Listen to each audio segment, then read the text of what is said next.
Bonjour tout le monde, donc bienvenue sur la chaîne Tech and Dev.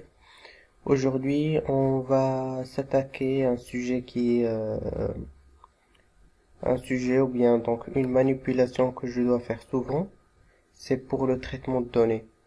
Et normalement, par exemple, quand vous trouvez sur Internet donc une base de données, vous la trouvez sous fichier Excel. Elle ressemble le plus souvent à ceci.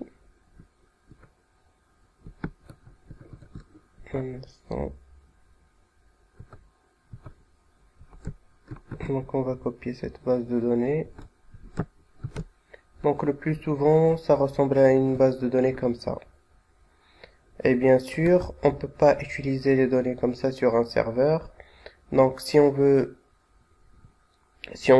donc ordonner bien nos données pour les importer sur un serveur MySQL, donc il faut bien enlever tout ce que on n'a pas besoin et importer uniquement ce dont nous avons besoin. Donc par exemple ici j'ai besoin des villes. Je crée un nouveau classeur. Donc là nous avons les villes. Je vais copier ici les pays. Donc chaque ville elle correspond à un pays.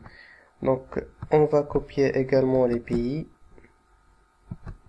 Je mets ça ici par exemple. Voilà.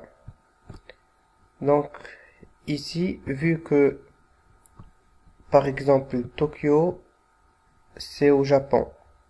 Donc, il y a une ville qui appartient à un pays. Mais il y a aussi plusieurs villes qui appartiennent à un seul pays. Par exemple, ici, si je mets Japon, on trouve la première ville, c'est Tokyo. Suivant, voilà, on a plusieurs villes. Nagoya. Vous voyez, donc, il y a le pays qui est recommencé plusieurs fois en fonction de la ville. Donc, ce qu'on va faire pour traiter ces données, donc déjà ici, pour avoir uniquement les pays et mettre un ID pays, et par la suite de mettre pour chaque ville un ID pays. Donc, afin d'avoir donc une base de données bien structurée.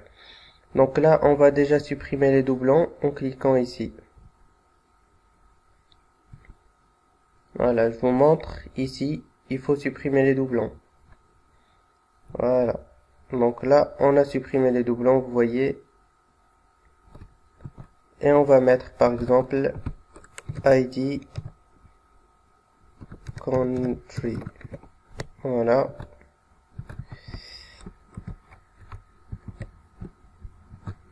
Donc on leur donne un ID chacun. Donc c'est en auto-incrémente. Car dans notre base de données MySQL, on va les auto-incrémenter. Donc là, nous avons 200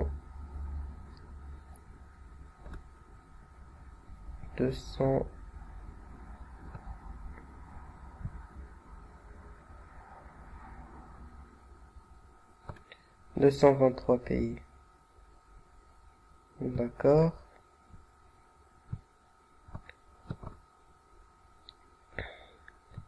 Donc déjà moi, on va garder ça comme ça pour avoir une erreur tout à l'heure, pour que vous compreniez très bien pourquoi ça arrive. Donc là, nous avons ID, nous avons city.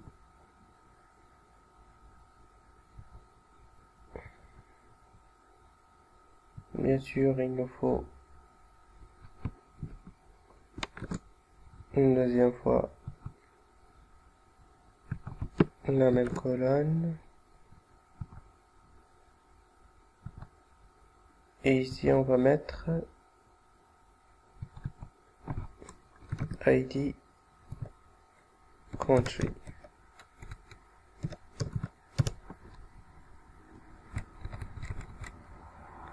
Country.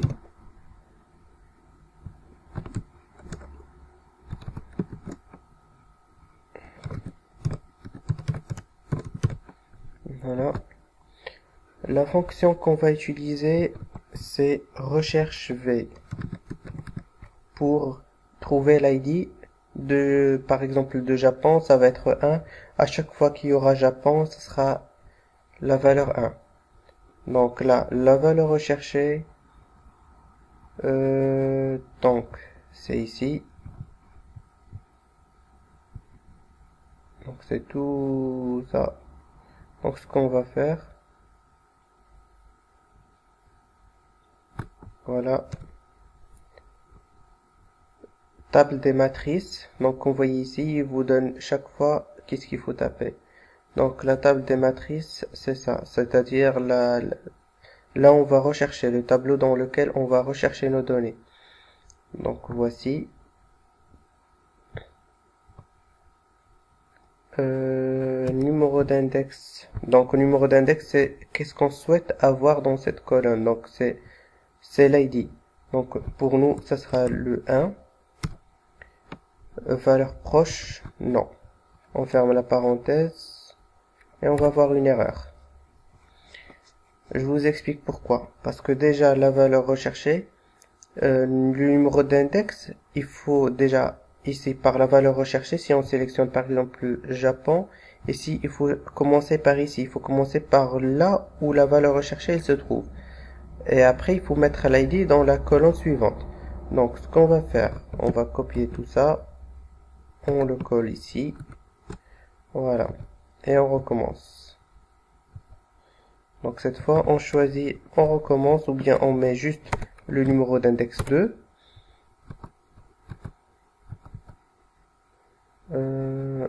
D'accord. Donc car là il faut que je change le tableau. La table des matrices. Donc c'est I2 et J224. Voilà. Vous voyez, c'est 1. Si on veut appliquer ça pour tous les éléments du tableau, par exemple United States, etc., il faut descendre, il faut tirer, mais vous allez remarquer qu'une fois qu'on repasse devant Japon, ici, ou bien donc dans un pays qui est déjà passé, ça va se tromper. Je vous dis pourquoi. Parce que déjà ici, si on sélectionne le tableau, vous voyez qu'il se déplace vers le bas. Pourquoi? Donc on va retourner vers la première valeur. Ici, pour bloquer que le tableau ne soit déplacé, il faut mettre un dollar. Comme ça, on ne se déplace pas dans le tableau. Et par exemple ici, si on commence, nous avons bien les bonnes valeurs. Donc là, si on applique ça pour tout le tableau, ça sera bien.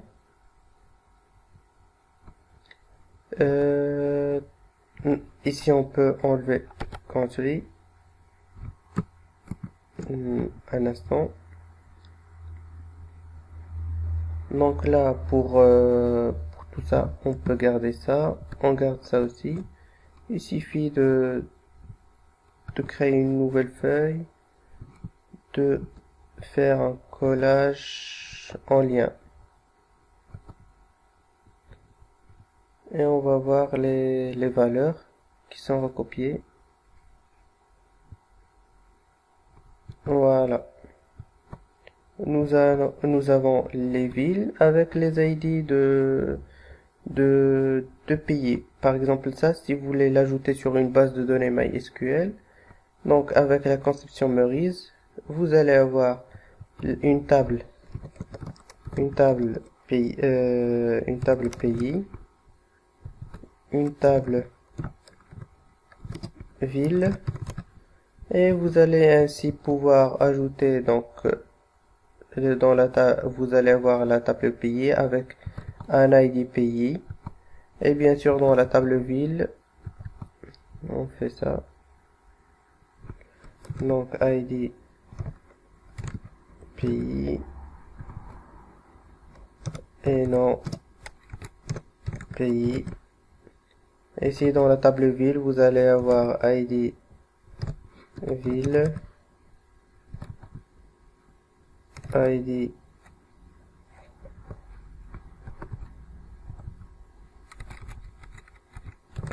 pays, ici c'est en singulier, ID pays, ici nom ville. Et comme ça vous allez pouvoir bien ordonner tous vos données. Voilà tout pour aujourd'hui.